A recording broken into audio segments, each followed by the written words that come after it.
Muito bem, garotada. Na aula anterior nós falamos um pouquinho sobre diversidade da vida microscópica, abordando aí as bactérias, os protozoários, né, os vírus. E agora nós vamos entrar num outro grupo. Nós vamos falar sobre o outro conteúdo que são os fungos. Então a gente já vai ter estruturas que são microscópicas, que não podem ser vistas a olho nu, mas nós vamos ter também estruturas aí já que podem ser vistas, né? São as macroscópicas. Então acompanhe.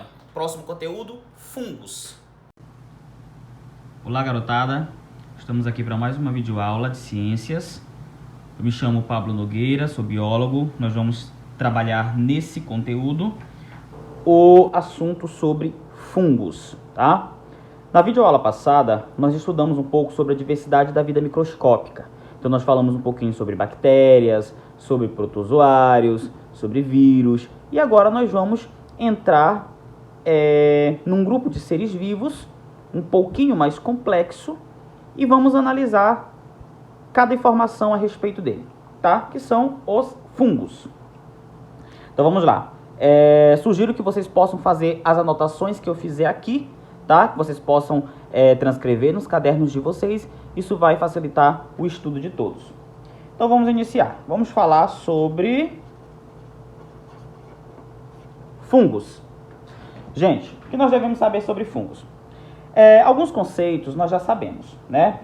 Por exemplo, o que é um organismo autotrófico, o que é um organismo heterotrófico, o que é um organismo eucarionte, procarionte, unicelular, pluricelular. Então, são informações que nós já sabemos.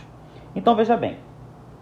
Os fungos, eu vou começar dizendo para vocês que, em primeiro lugar, todos são seres vivos, tá? Nenhum deles vai apresentar clorofila, portanto, eles não vão realizar o quê? Fotossíntese. Se eles não realizam fotossíntese, então eu já descarto. Ele não é um organismo autotrófico. Por quê? Porque ele não produz o seu próprio alimento. Então, os fungos são organismos o quê? Heterotróficos. Tá? Todos os fungos são organismos heterotróficos. O que significa um organismo heterotrófico, gente? São aqueles que são capazes, né, de produzir, que são incapazes, na realidade, de produzir o seu próprio alimento. Eles dependem de alimento proveniente de outros seres vivos. Então, o que é um organismo heterotrófico? Aqueles que dependem de alimentos provenientes de outros seres vivos. Além deles serem organismos heterotróficos, nós vamos possuir fungos que são unicelulares, ou seja, formados apenas por uma célula, tá? Então, eles são unicelulares.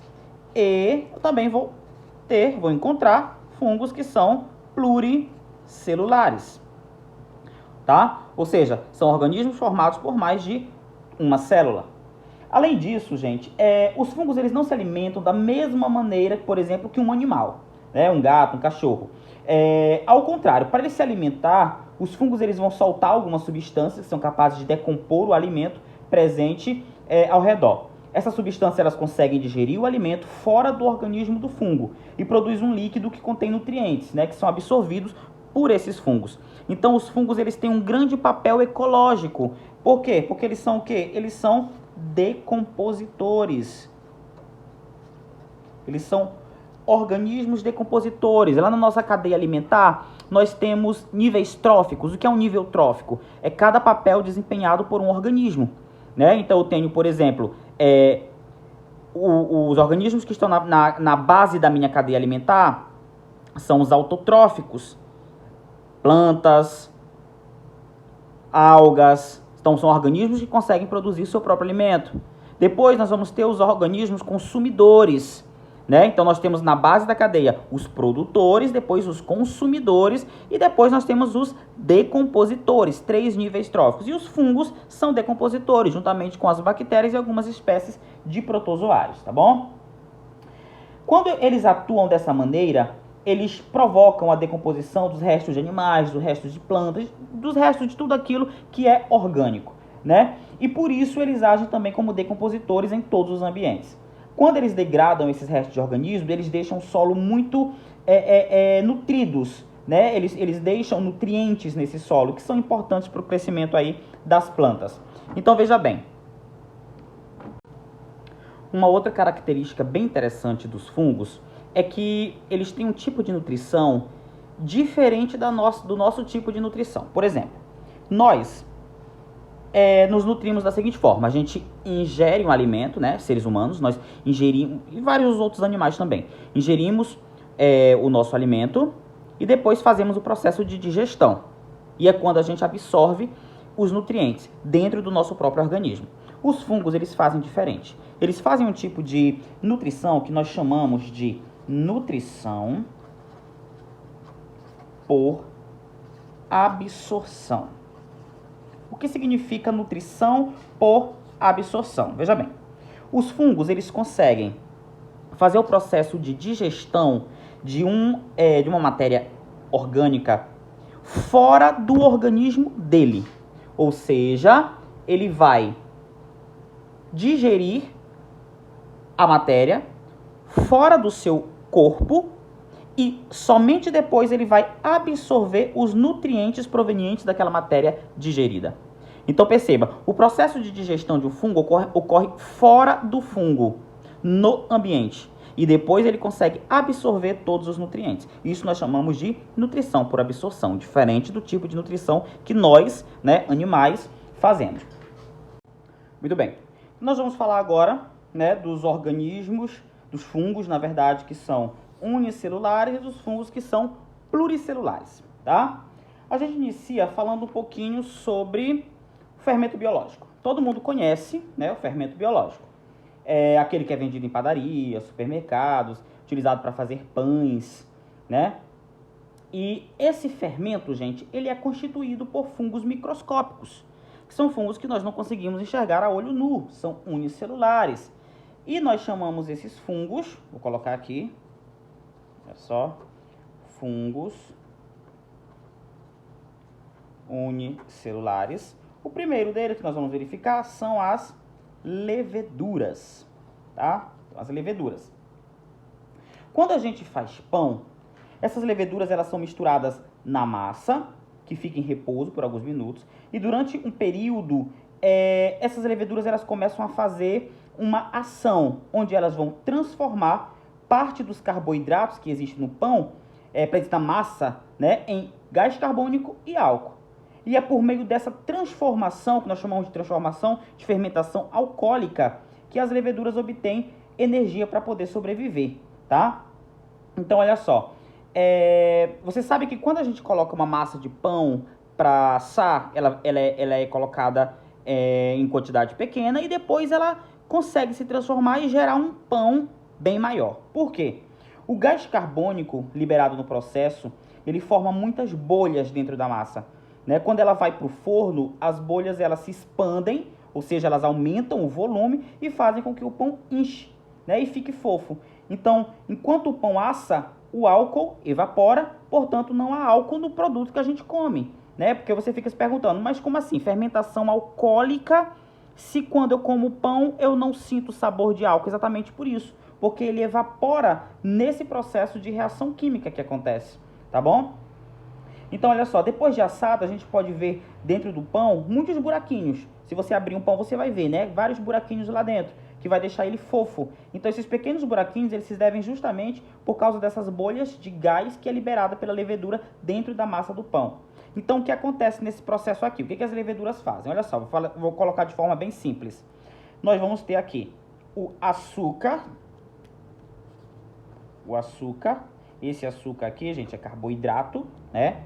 Esse açúcar, ele é utilizado pelas leveduras que estão presentes aonde? No fermento biológico.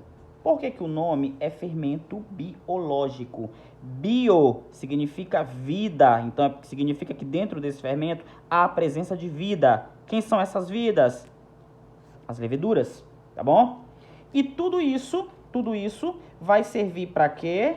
Para obtenção de energia para a obtenção de energia e para a produção de gás carbônico e álcool.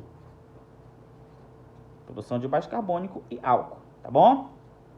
Então, isso daqui é o que vai acontecer na fermentação alcoólica. Eu posso também, gente, representar esse esquema que eu fiz aqui para vocês por fórmulas.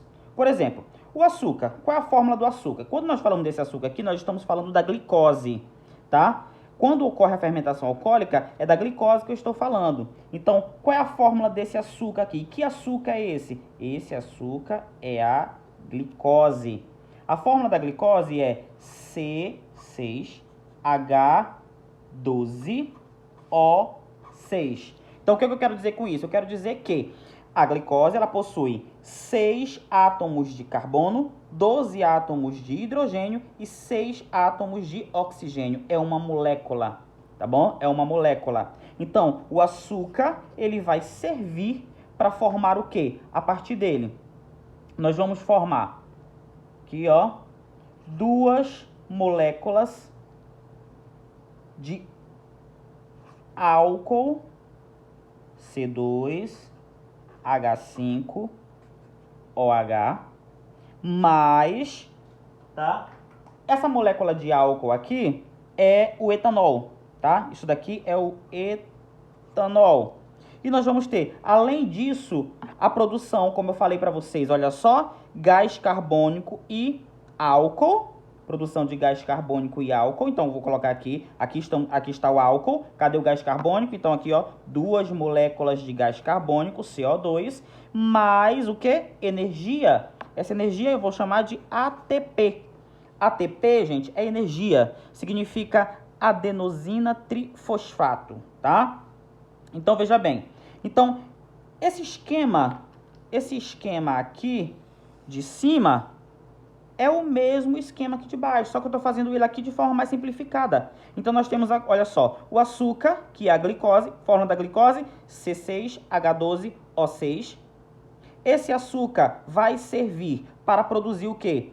Álcool, está aqui, que é o etanol, 2 moléculas de etanol, mais gás carbônico, está aqui, gás carbônico, CO2, 2 moléculas de gás carbônico, mais energia, que é que nós representamos pela sigla ATP, que significa adenosina trifosfato, tá bom? Então, isso daqui é uma reação química que vai acontecer no ato da fermentação alcoólica. Como exemplo que eu já dei para vocês, é a produção do pão. É exatamente o gás carbônico, né? Exatamente esse gás aqui, que quando liberado, ele faz com que o pão cresça. Então, o processo de fermentação alcoólica é usado na escala industrial, na produção dessa substância, do etanol, né? na produção do álcool, que é o álcool comum.